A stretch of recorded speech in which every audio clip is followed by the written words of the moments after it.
Ei, gente, muito boa noite para todo mundo. Uma felicidade imensa mesmo, né? Para a gente estar entregando esse trabalho hoje. Eu estava comentando para a Érica ali logo cedo que a sensação é como se fosse um filho saindo de casa.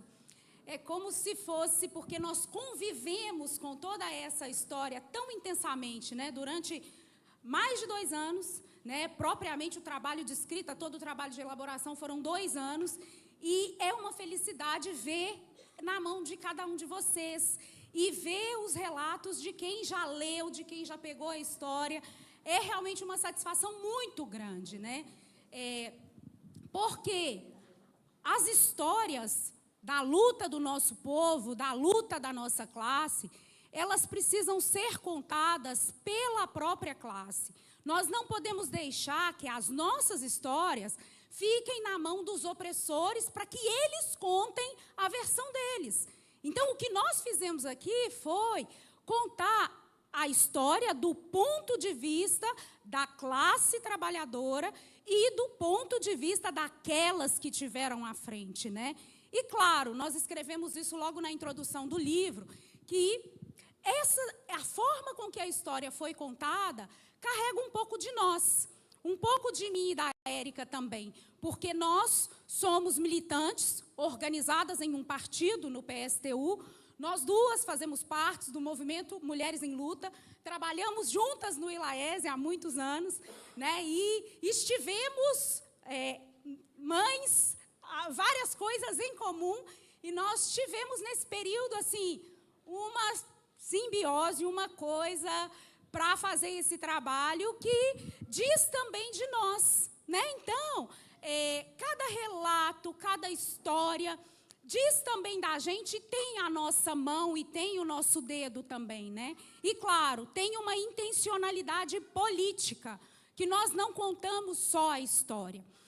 Então, eu vou contar para vocês um pouco dessa trajetória que a gente fez ao longo desses 2 anos, né? Então, nos apresentando, a gente já trabalha, já presta, o ILAESE, né, já presta assessoria aqui para esse sindicato há muitos anos.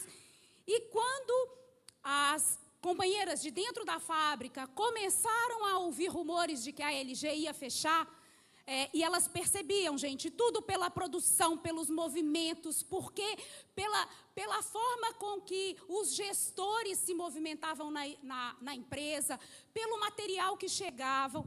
Quando elas perceberam os rumores de que havia algum movimento, de que a LG pararia, né, deixaria de produzir celulares, logo a Aline me liga, auge da pandemia, eu não estava em São José, eu estava em Belo Horizonte.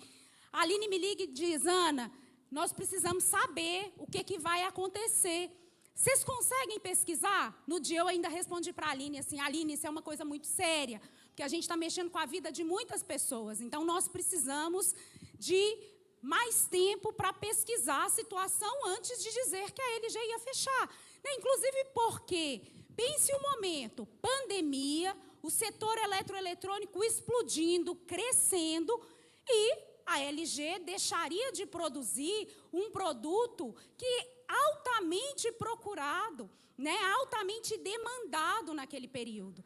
E a gente pensou, olha, nós precisamos, de fato, pesquisar isso e saber o que está acontecendo, né? E assim fizemos.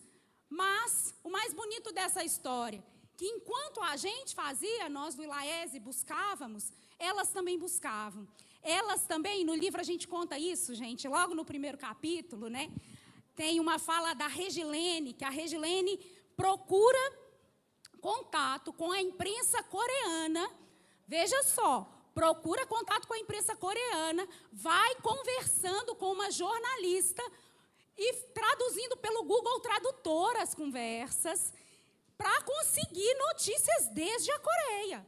Então, né, as companheiras, elas estavam ali procurando informação, tentando saber o que estava acontecendo. A gente relata isso no capítulo 1, né, como que foi e o que foram as nossas pesquisas, né? A LG, em meio à pandemia, naquele período mais crítico, abril de 2021, foi o momento que no Brasil nós tivemos mais mortes, foi o mês mais letal.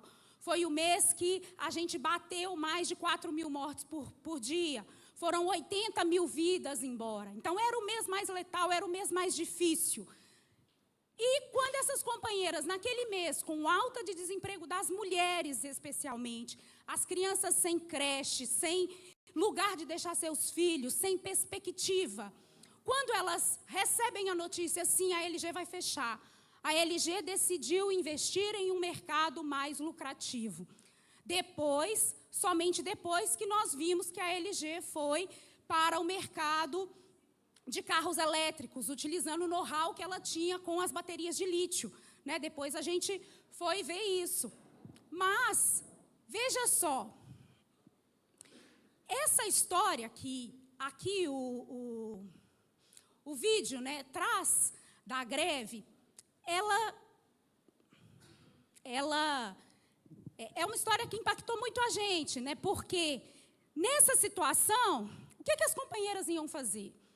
Elas iam aceitar simplesmente ir embora, serem demitidas, levar calote, porque, né, o desembargador aqui disse que já houve episódios da fábrica simplesmente fechar e não pagar nem as verbas rescisórias, não pagar nada.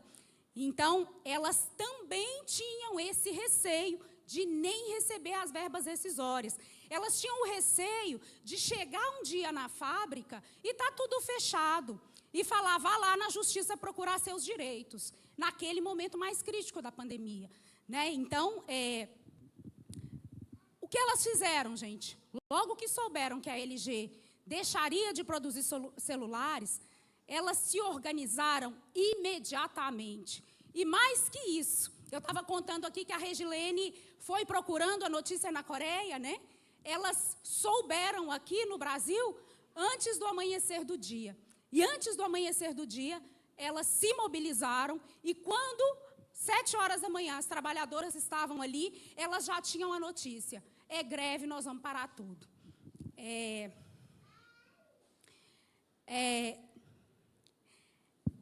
aí foram os 32 dias de greve, que a gente conta no capítulo 3 do livro. Esses 32 dias de greve foram de atividades diárias. Não teve um dia, gente, ao fazer a linha do tempo da greve, nós fizemos esse trabalho, foi um trabalho dificílimo, porque no mesmo dia tinham 4, 5 atividades, tinham eventos diferentes, tinha paralisação no piquete super agitado, com crianças junto, com familiares juntos, a diretoria desse sindicato mobilizando, com segurança, porque elas precisavam criar um esquema que impedisse que os caminhões saíssem das fábricas carregados para ir para a LG, porque elas precisavam travar também a produção lá em Taubaté. Então, 32 dias intensos de greve, intensos. E aí, nós decidimos contar essa história, né? Então, acompanhamos desde o ILAESE todo esse processo, fornecemos todos os subsídios que a gente poderia fornecer naquele momento, né? E, antes da greve acabar, os companheiros da diretoria do sindicato estavam finalizando o livro, que era o livro de 65 anos da história do sindicato. E aí os companheiros falaram assim, cabe Jorge vai lembrar, né, Jorge? Cabe esse capítulo como o último capítulo do livro da história do sindicato? E aí já não cabia, e a decisão foi, vamos escrever outro livro que conte essa história, porque nós temos história para contar, né? E aí os companheiros aqui da diretoria do sindicato logo fizeram contato com a editora, né? Depois fizeram contato comigo, com a Érica, fazendo o convite para o livro, e nesse momento a gente pensou, eu estava finalizando a dissertação de mestrado, onde eu trabalhei com entrevistas narrativas. Eu faço parte de um grupo de pesquisa, Polis e Mnemosyne, da Universidade do Estado de Minas Gerais, que trabalha essa metodologia, né? E aí eu já estava, eu tinha trabalhado anteriormente com imigrantes, estava bastante envolvida com essa metodologia, e pensei, nada melhor que fosse contado pelas próprias grevistas, pelas próprias operárias. né? E aí iniciamos todo um processo. Nesse processo, as 3 companheiras estiveram conosco a cada dia, a cada passo, né? E ao decidir por contar o livro com entrevistas narrativas, o que nós pensamos? Nós temos o nosso olhar, nós temos o nosso pressuposto, né, os nossos pressupostos, nós temos as nossas experiências, as nossas vivências, mas nós queremos ouvi-las primeiro para, a partir daí, definir o que será, de fato, trabalhado, né? E a decisão que a gente tinha era, nós vamos contar mais do que os 32 dias de greve. Nós vamos ampliar os horizontes, tanto para além da greve, quanto para o processo anterior que tinha a greve. E as entrevistas narrativas, elas, né, aqui, as pessoas que participaram, Nete chegando aí, né, Nete? As pessoas que participaram, sabe que nós lançamos apenas uma pergunta, que era a pergunta: conte-me da sua experiência nessa greve. Fale-me como foi a sua participação na greve, como era o seu trabalho na empresa e quais as perspectivas o que você aprendeu e quais as perspectivas da sua vida. Com essa única pergunta, cada pessoa falou mais de 2 horas. E as pessoas falaram sem nenhuma interrupção. A gente só fazia qualquer tipo de interrupção depois que elas terminassem o seu relato. Né? Érica disse ali, a gente tinha ao final 30 horas de gravação e a gente tinha ao final mais de 300 páginas de transcrição e mais que isso, a gente tinha ao final a emoção que a gente viveu junto com as companheiras ao contar os seus relatos. Em vários relatos, nós parávamos o gravador e chorávamos juntas. Né? Tem uma das companheiras, a Vanessa, que ela vai contar o processo que ela viveu de exploração dentro da fábrica. Ela entrou na fábrica antes dos seus 18 anos e ela se lesiona. Ela se lesiona porque ela não aguentava ver que as pessoas mais jovens entravam e quando elas não davam conta dos 600, 800 celular por hora na linha, elas eram demitidas.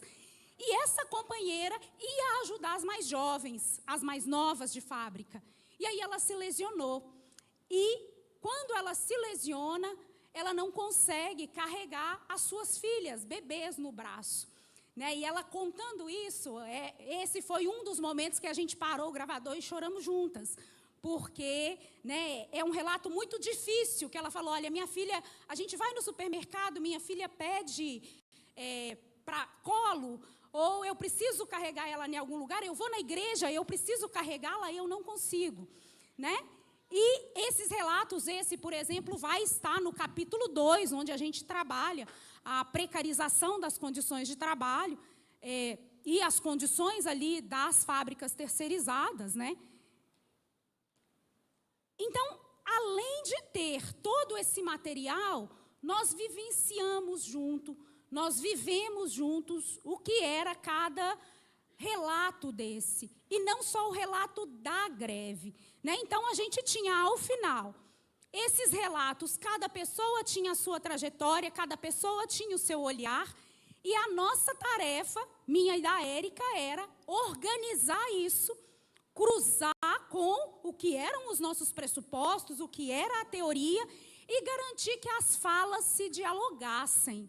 Né? Então, no livro, vocês vão ver que vocês vão perceber que não é a entrevista, por exemplo, a entrevista da Lu completa, não. A entrevista da Lu dialoga com a entrevista da Aline, que dialoga com as nossas opiniões, né? E a gente faz, ao final das contas, um trabalho muito bonito, viu, gente? Muito bonito. Isso é difícil, às vezes, a gente ouvir de quem faz o trabalho dizer, olha, nós fizemos um trabalho muito bonito. Porque nós fizemos esse trabalho com o que a gente tem de melhor. A gente colocou tudo o que a gente tinha para oferecer até aqui. Né? Toda a nossa trajetória, toda a nossa experiência, toda a nossa dedicação. E mais que isso, esse é um trabalho coletivo, de autoria coletiva. Ontem eu vi no status da NET, a NET colocou assim, cuida, é amanhã o lançamento do nosso livro das terceirizadas da LG. Elas sabem que esse livro foi feito por elas, porque essa greve foi feita por elas. E os relatos que estão no livro, que resultou esse trabalho, são delas. E nós optamos por falar elas. Vocês verão que há uma foto que estão lá todas as pessoas entrevistadas.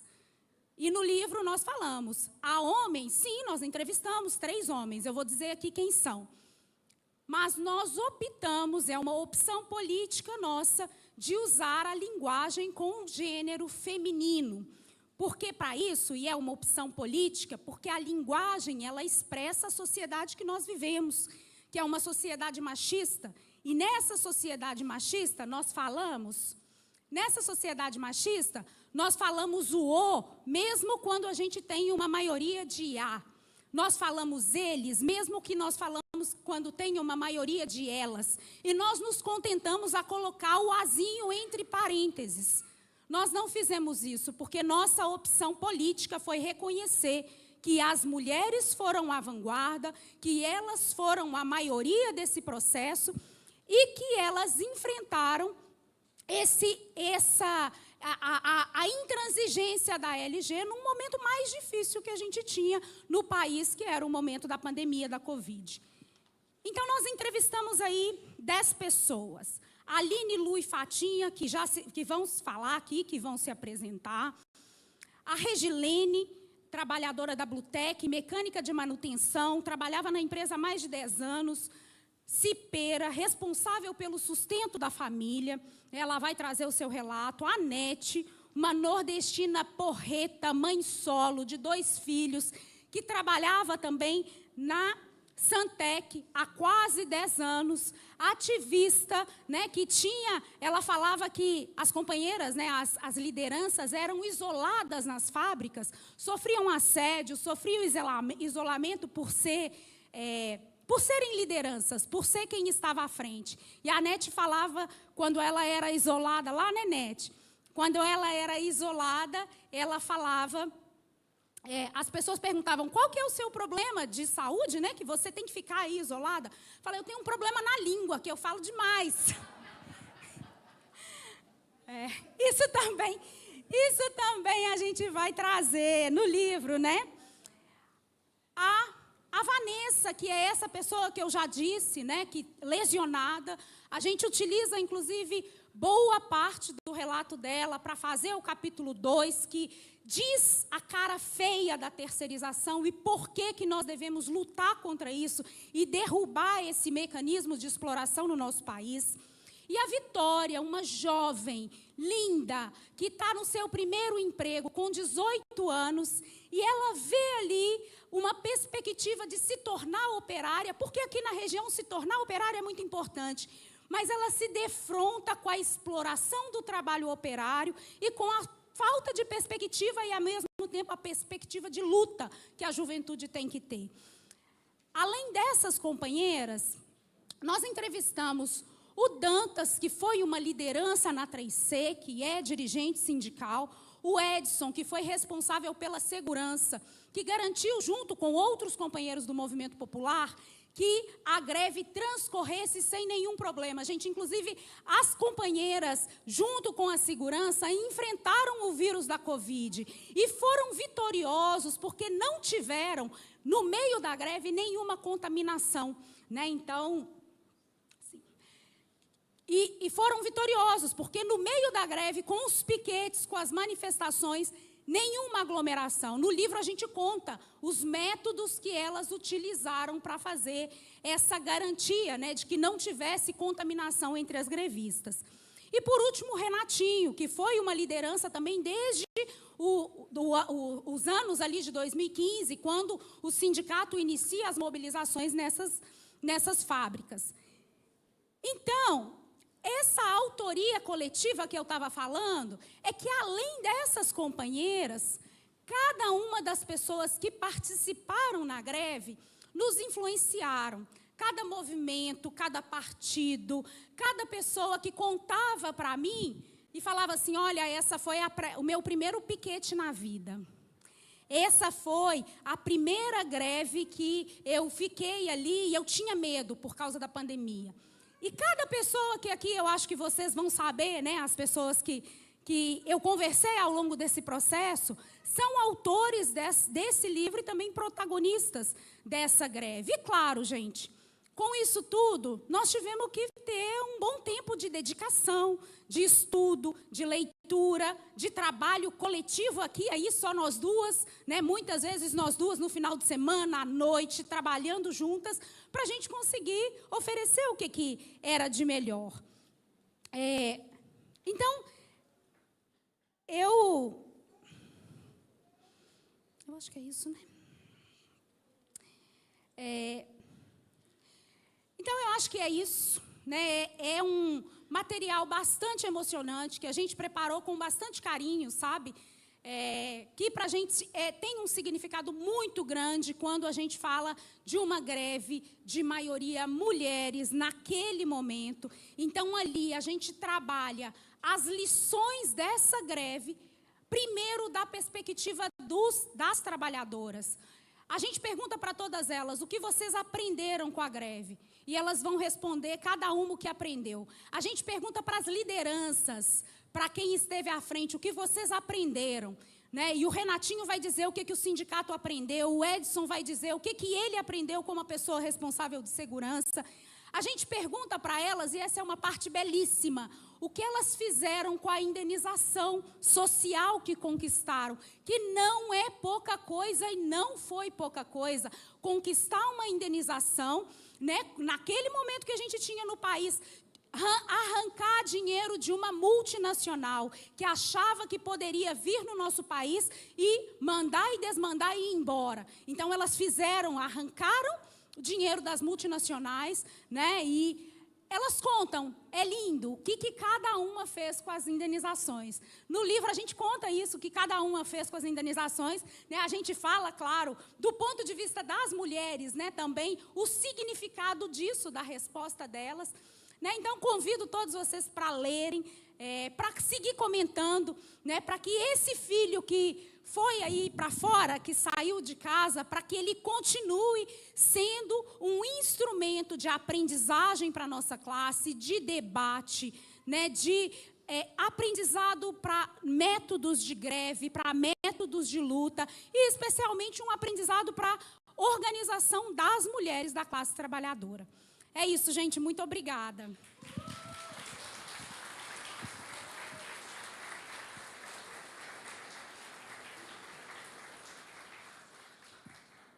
Boa noite. A gente tinha combinado aqui que cada uma ia falar 15 minutos, mas a Ana ela já comeu 5 do meu, né? Então eu vou ter que falar um pouquinho menos aqui, porque para a gente não estender muito, né? Eu também estou muito feliz com o resultado desse trabalho. Foram 2 anos bastante intensos, né? No qual a gente dedicou boa parte das nossas vidas aqui, no qual a gente compartilhou muita coisa, né? Desde o processo de elaboração do livro, como a Ana Paula falou, a gente fez, também foi coletivo. Eu não tinha a experiência que a Ana tinha no processo de entrevistas narrativas, então a gente teve que fazer oficina para aprender a fazer isso, no qual participamos, mas as meninas também, né, as diretoras, para que a gente pudesse fazer as entrevistas. Depois a gente teve que fazer, como ela disse, né, ter toda a transcrição, a leitura. Foi uma coisa muito emocionante, a gente chorou muito. A Aline, no começo aqui, já estava chorando, e eu já estava sentada ali também, quase já lacrimejando, já, né? E eu vi que a Ana também, na fala dela, ela ficou bastante emocionada. E não poderia ser diferente, né? Eu acho que nós tivemos um desafio grande, que é contar a nossa história. Em geral, isso fica nas mãos dos intelectuais, da academia, e a gente se deu, né, esse desafio, nos deram esse desafio e a gente aceitou, e eu acho que o resultado ele ficou muito bonito, né? O livro, vocês vão perceber, como a Ana já falou, ele é falado no feminino, no gênero feminino, e não é por acaso, né? Seria praticamente impossível contar a história da greve das terceirizadas da ELG sem abordar as especificidades das mulheres trabalhadoras, né? Nos próprios relatos que a gente coletou, né, para a escrita do livro, sejam das trabalhadoras, né, das diretoras, das trabalhadoras, mas também, inclusive, dos companheiros que tiveram na greve, que foram apoio, que foram parte da direção da greve também, ou apoio, a gente percebe que esses temas eles se mesclam, né?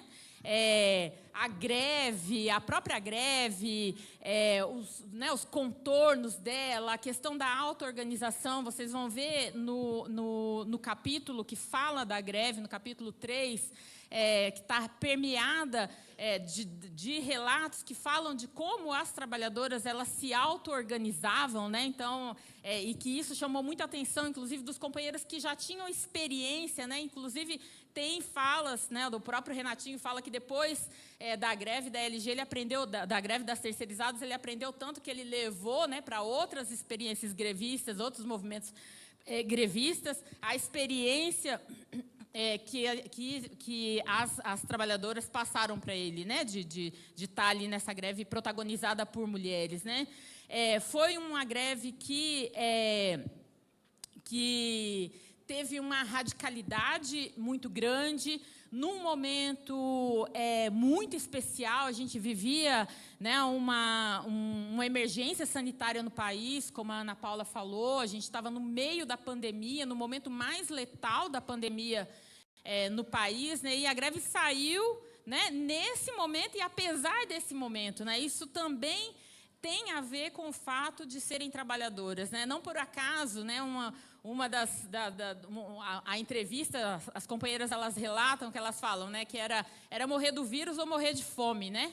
E era isso mesmo. Então a greve ela saiu apesar do temor que era fazer um movimento em meio à pandemia, o temor da contaminação, né? O temor do processo, mas era isso ou não ter, né, assegurado nem a sua a indenização, nem se fala, né, sequer as verbas rescisórias, né, o pagamento.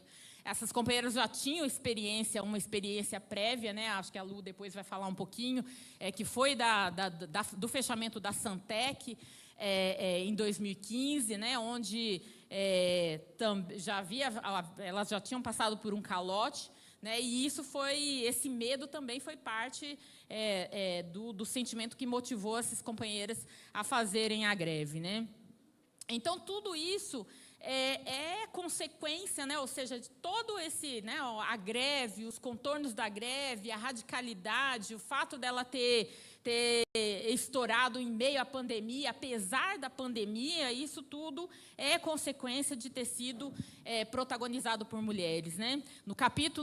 Tem um capítulo que a gente trabalha mais as especificidades das mulheres trabalhadoras, que é o capítulo 4, elas mesmas falam, né? A Vitória, ela fala, né? Tinha uma coisa assim diferente, era diferente por ter sido protagonizada por mulheres, né? A Aline, a Fatinha falam, né? As mulheres, elas tiveram que romper com tanta coisa, tiveram que romper com o machismo naturalizado na sociedade, com os maridos em casa, elas tiveram que enfrentar a greve num momento em que não tinha creche, não tinha onde deixar os filhos, as escolas estavam fechadas, e elas enfrentaram tudo isso e fizeram a greve, né?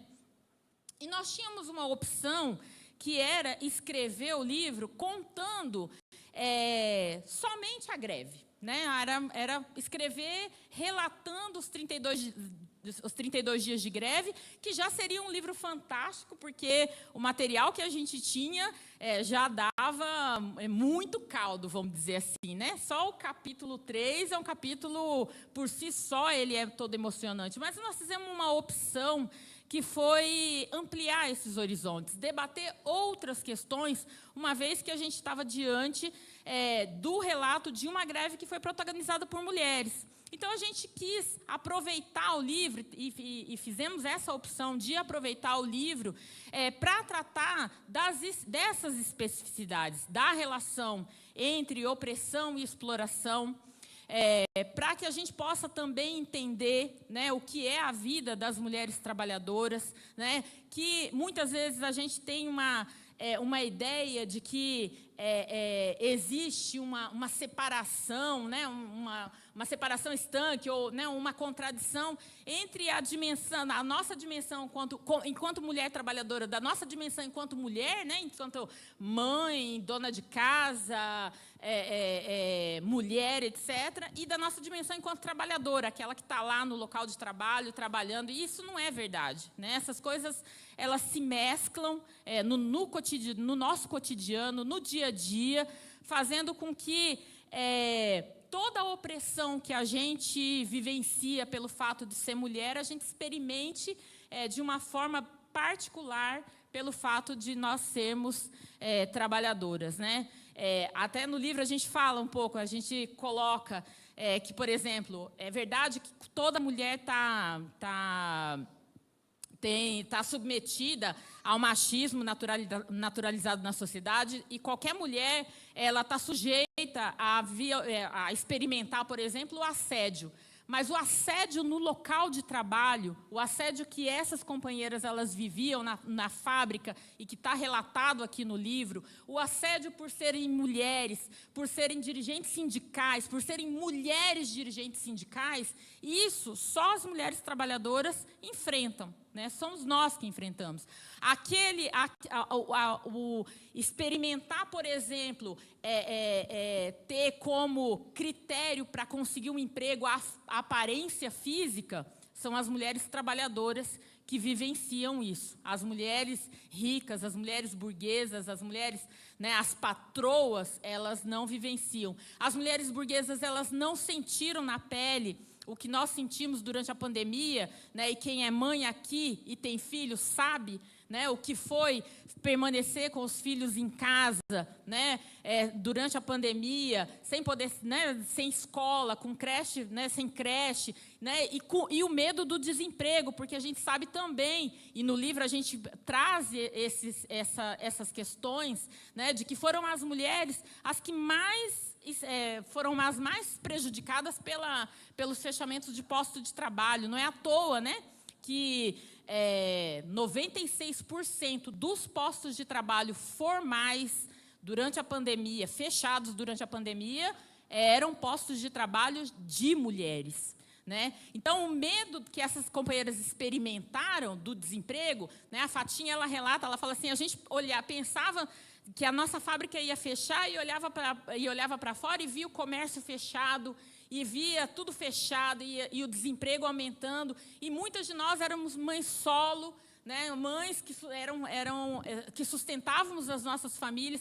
Então, tudo isso está relatado no livro, e é por isso que a gente fala, né, que o livro ele é também ele é uma fonte de emoção, né, porque essas histórias elas estão ali, né? E a gente aproveitou o livro também para problematizar outras coisas, né? Então, além de falar que é um livro, né, trazer as especificidades das mulheres naquele momento da pandemia, a gente também problematizou outras questões. Então, por exemplo, a primeira coisa é sobre a diversidade da classe operária, né? Muitas vezes é comum a gente falar da classe, né, como se fosse uma massa homogênea, né, como se não tivesse contradições, como se não tivesse conflitos, como se fosse uma coisa só. Aqui já está o bilhetinho aqui com o tempo. E a gente sabe que não é assim. A classe ela é diversa, a classe ela é formada por homens, mas é formada também por mulheres, é formada por brancos, por negros, por LGBTIs, ela é muito diversa. E os setores que compõem a classe operária, e a classe trabalhadora de conjunto, ela tem as suas especificidades que elas precisam ser consideradas, né? O sindicato, por exemplo, durante a greve, e a gente vai ver nos relatos do livro, teve que, digamos assim, que rebolar para pensar estratégias para garantir, por exemplo, os piquetes, piquetes que eram massivamente realizados por mulheres ali, que eram dioturnos, né? Então, era dia e noite, eram 24 horas por dia. Então, tinha também companheiros que vieram para apoiar os piquetes do movimento popular, e a gente relata que também, e isso é interessante, porque a classe, apesar da gente ter as suas especificidades, nem sempre a gente, como setor oprimido, entende né, as outras opressões que estão presentes, né, no nosso cotidiano. Então, há a questão do preconceito, muitas vezes, com os companheiros do movimento popular que vieram para apoiar a greve, né, a incompreensão.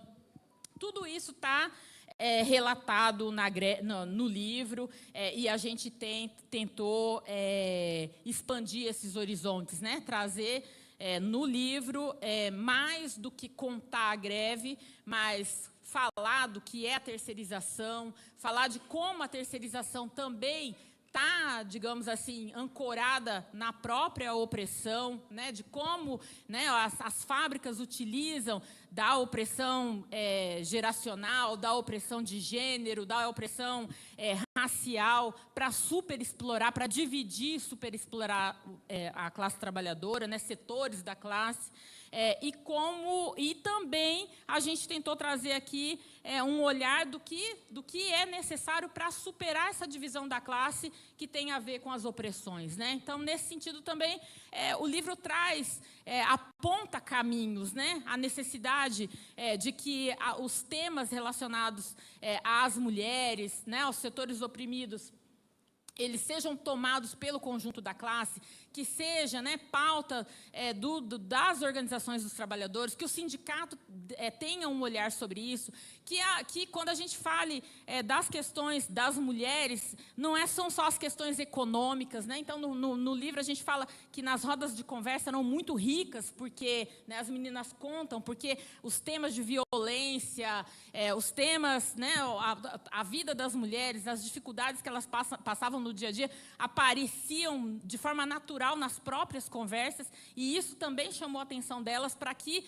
tivesse um olhar de que o sindicato tomasse essas bandeiras como suas, né? Não se limitasse embora seja muito importante, obviamente, né, a luta pelo trabalho igual, salário igual, a luta por melhores condições no local de trabalho, mas que também tivesse um olhar para essas questões. Então, a gente tentou trazer no livro isso, né? Ou seja, não só relatar a greve, mas problematizar algumas questões e apontar caminhos, né? Sobretudo, apontar caminhos. E eu espero que esse livro ele sirva de inspiração para todos os trabalhadores e trabalhadoras, né, que lutam e sonham com uma sociedade diferente, uma sociedade onde não haja exploração, onde não haja opressão, que ele possa servir para mostrar que a gente pode fazer um mundo diferente a partir da luta e da unidade. E, bom, é isso.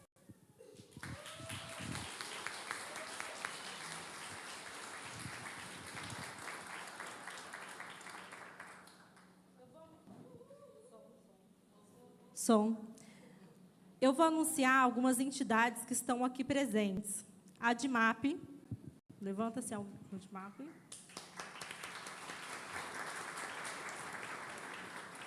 Correios. Sindicato de Taubaté. Sindicato dos Servidores de Caçapava. O Instituto Ilaese, Movimento Rebeldia,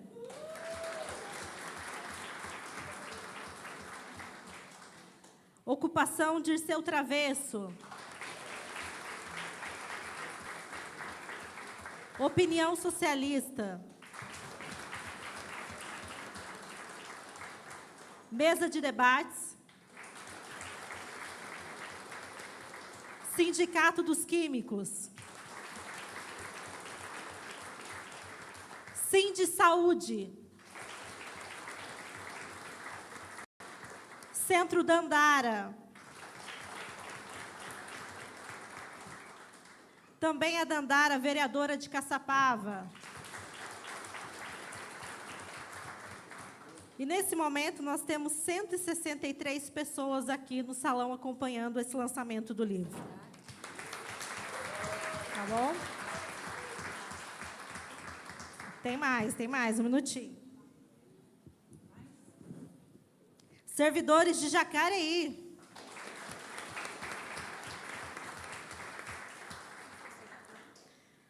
A nossa presidenta Vera Lúcia.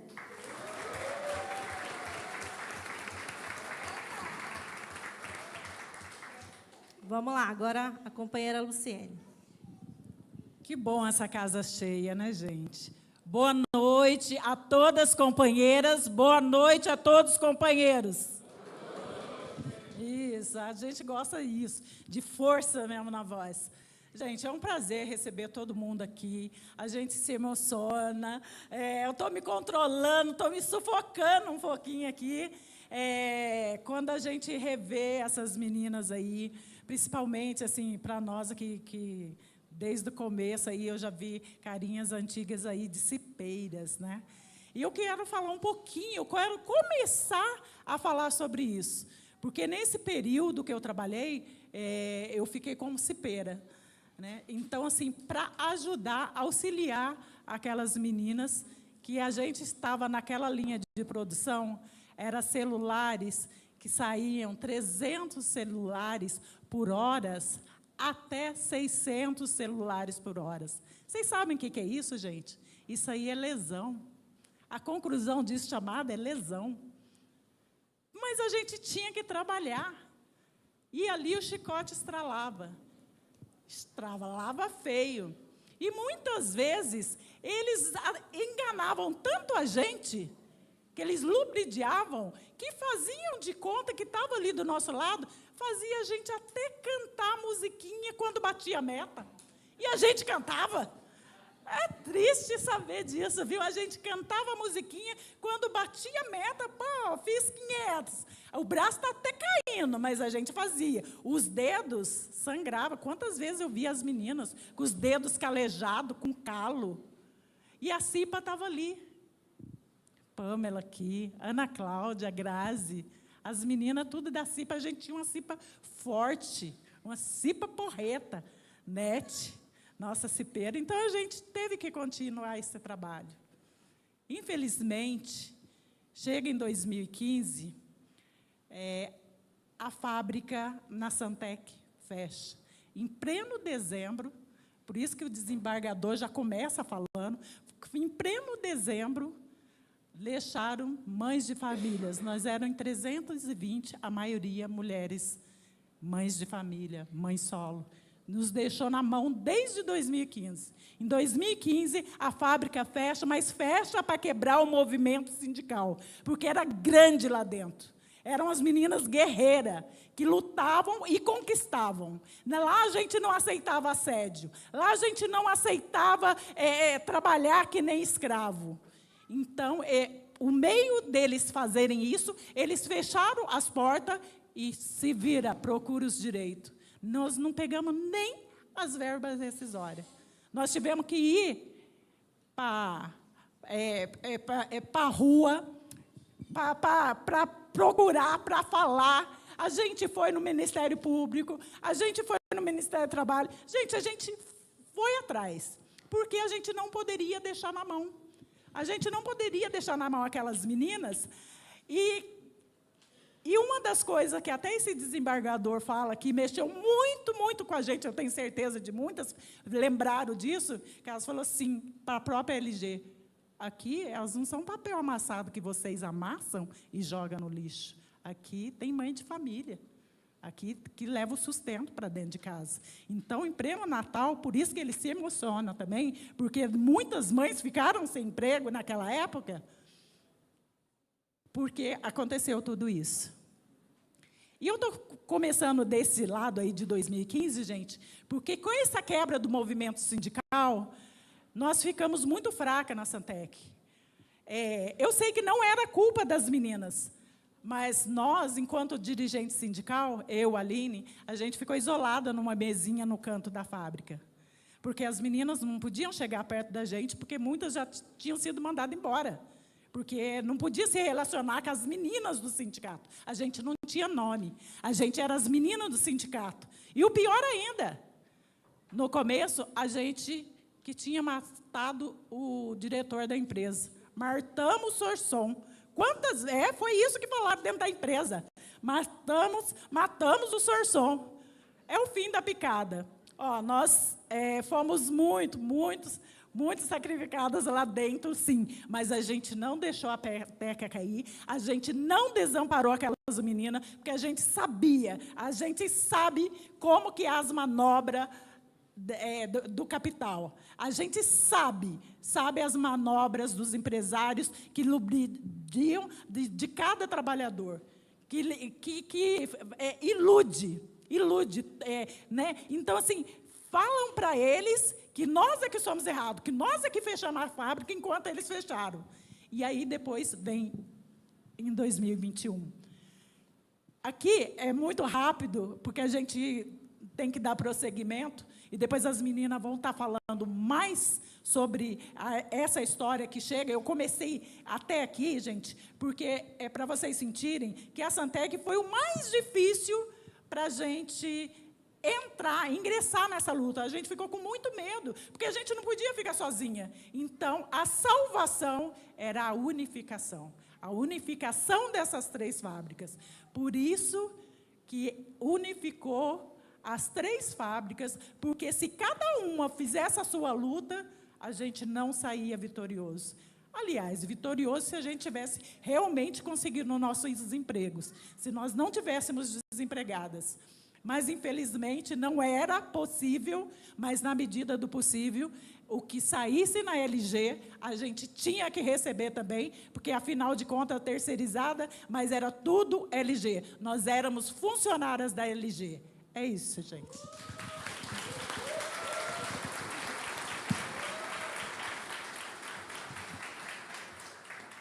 O que a Lu falou está aqui, tá, gente? Está no livro, depois vocês leiam. Tem um capítulo sobre a terceirização, a história inteira está ali também.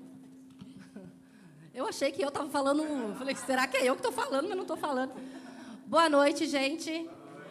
Eu sou Fátima Antunes, ex-trabalhadora da Blutec. Eu vou pegar o gancho da Lu. A Blutec, eu fiquei 9 anos na empresa. Eu entrei em 2012. E lá já tinha uma luta ferrada. As meninas eram porreta. E eu entrei na CIPA em 2014.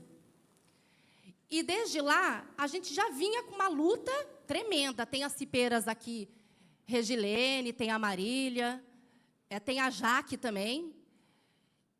E elas não me deixam mentir. A gente não deixava barato.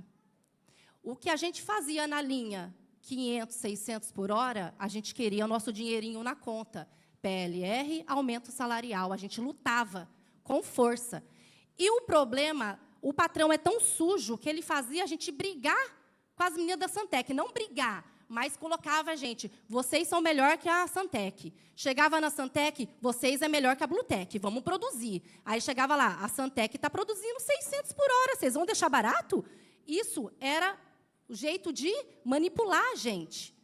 Na PLR, no aumento salarial nem tanto porque era, né, certo, mas na PLR, se a gente não juntasse para parar as duas junto, a Santec pegava 1.500 de PLR e a Blutec 4.000. E a gente determinou sempre juntar juntas, desde aquele tempo. E no fechamento da Santec, que a gente viu que o movimento caiu, foi muito difícil delas se erguerem. Mas a gente se ergueu junto no fechamento das 3 montadoras. Isso foi muito difícil. Teve briga entre nós nos piquete para determinar o que a gente ia fazer. Não era briga de puxão de cabelo de mulher, não. Era briga de ideias. Ideias muito importantes, porque o que teve de importância na nossa luta foi o companheirismo. Mulheres que deixavam o filho em casa ou trazia para o piquete. Eu trazia meu filho para o piquete quando eu não tinha ninguém. Muitos companheiros, as companheiras, né, que era a maioria, trazia seus filhos para o piquete. E era muito difícil, porque não tinha o que fazer. A criança ficava tediada naquele lugar. Era celular o dia inteiro, era correr no mato, porque a gente tinha um matagal lá nas fábricas. Era complicado, mas a gente fez a nossa parte. O que eu tenho para trazer para vocês, que eu não vou esticar muito, porque eu acho que todo mundo tem um pedacinho de fala aqui, o que a gente trouxe para as meninas, o que as meninas trouxe para nós, foi a luta. Só a luta muda a vida, gente. Essa é a nossa frase. Porque se a gente não se juntasse, a gente não tinha nem a rescisão. E é muito doído quando uma fábrica se fecha e a gente não tem o próximo mês de salário. Nós que somos mães de família, que não tem da onde tirar o próximo mês para pagar as contas. Porque o nosso salário já é rebaixado, já é pouco, já é contado. Então, é isso que eu tenho para falar para vocês. Obrigada.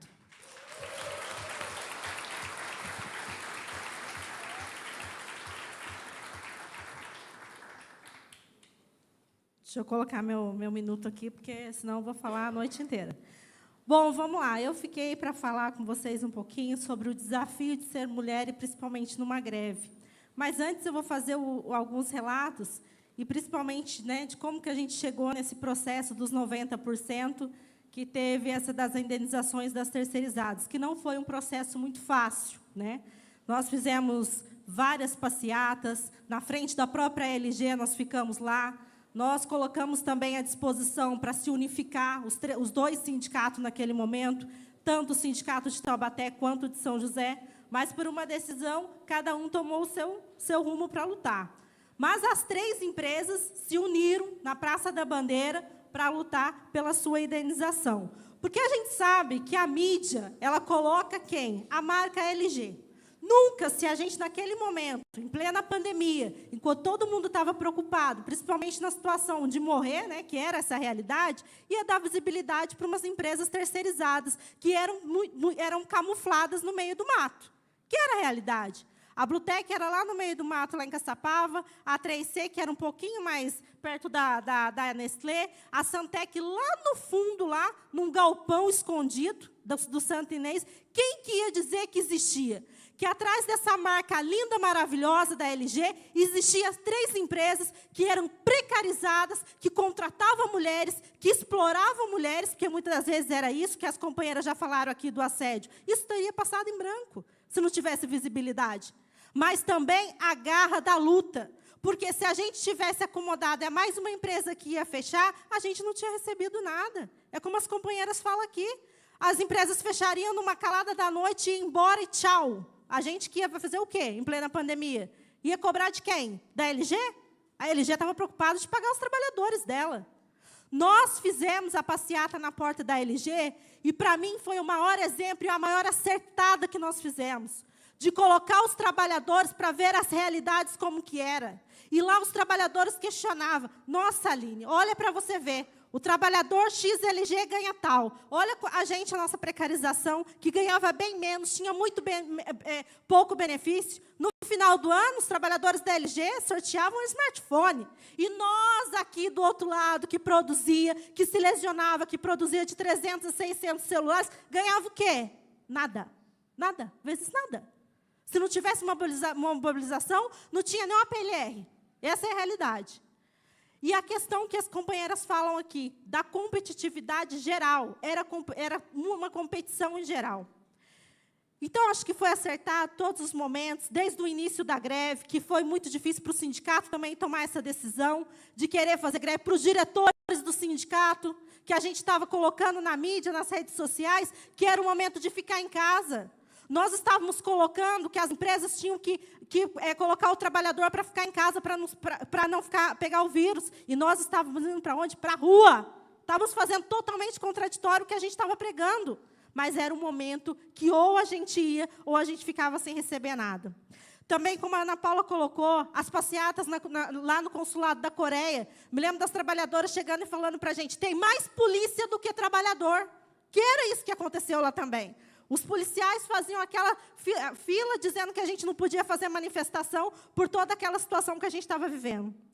Para chegar nessa situação do processo dos 90%, que aqui parecia um leilão. Era assim, dá 50%, dá 30%, dá 40%, dá 20%, mas menos 100%. Porque, né, eu lembro até hoje, a própria advogada da LG falou assim, a gente não tem nada a ver com isso, não. Isso daí vocês têm que se resolver aí, porque, assim, a gente vai pagar os trabalhadores da LG. Eles têm que receber. Opa, espera aí. Mas, numa linha de produção que se rodava de 300 a 600 celulares, que lesionava, que pagava uma precariedade para os trabalhadores, quando o celular chegava lá bonitinho para colocar na caixa, era a LG. Agora, o outro lado de cá não queria responsabilidade? Essa era a realidade que a gente vivia. E quando a gente comparava, a pessoa falava... Eu me lembro até hoje que eu cheguei a pegar um jaleco que eles só simplesmente tiraram a marca da LG e colocaram Santec. Eu me lembro até hoje. Era uma terceirização descarada e fraudulenta que existia. E se as trabalhadoras não fossem realmente no processo de luta, gente, na boa, ninguém tinha recebido nada vezes nada. Eu falei que eu vou concluir, Lu. E o processo veio além, né? Porque depois dessa indenização dos 90%, eu acho que é bom relatar isso, a empresa volta dizendo que não vai assumir as suas obrigações com os lesionados e nem com as gestantes. Imagina, vou pagar 90%, mas as gestantes a gente conversa depois. E os lesionados também, tirando a responsabilidade de uma coisa que a gente sempre debate aqui, que é os lesionados pelo próprio sindicato. Nós paramos a fábrica novamente e exigimos da fábrica o acordo assinado. E lutamos pelas gestantes e para aquele pessoal que era lesionado. E aí eu falo que as companheiras falaram aqui, unificação. Por quê? Eu não era lesionada, por exemplo. A Fatinha não estava grávida, não tinha nada a ver com isso. Mas a gente foi e a gente lutou por essas trabalhadoras. Porque era todo mundo junto. E é assim que tem que ser. Porque quando o trabalhador, gente, ele está lá numa linha de produção e a gente não dá nada para ele, a gente não sabe a força que ele tem. Você não sabe. E eu vejo pela garra dessas companheiras que foram da Blutec e da 3C. E da 3C eu vou falar, porque aqui as companheiras não falaram bem brevemente. Eu me lembro que quando começou a situação lá na 3C, as meninas, gente, eram tudo meninas do seu primeiro emprego. Nunca tinha visto falar de sindicato. O sindicato ia lá, fazia um acompanhamento, mas era o primeiro emprego, então não sabia. Eu me lembro da coragem daquelas meninas. Quando eu e a Fatinha chegamos lá, falamos, a Santec e a Blutec estão paradas. Elas olharam para a gente e falaram, a gente para junto. E a gente colocou a proposta para elas, que está no livro também, vocês vão acompanhar. Ninguém solta a mão de ninguém. E essas meninas foram valentes, ficaram em 31 dias de greve também, muito valentes, e lutaram para conseguir a sua indenização social. Eu não queria aqui estar com muito orgulho falando do fechamento dessas fábricas. Eu não queria estar aqui com muito orgulho contando a história desse livro. Eu queria o meu trabalho, o meu emprego. Mas a gente precisa referendar e falar sobre essa luta, para que ela não seja em vão, para que essa luta não seja esquecida, como, por exemplo, o próprio governo agora ele massacra, né? Tenta esconder a situação da pandemia. E não é. Nós temos que reviver. Por quê? Foi naquele momento que as empresas usaram muito para fechar. E foi o caso da LG, porque a LG não estava em crise. A LG, simplesmente, numa calada na noite, resolveu não mais fabricar smartphone. Foi isso. Deixando muita gente desempregada, não só em Taubaté, mas também pelas terceirizadas, tá bom? E vamos dar continuidade.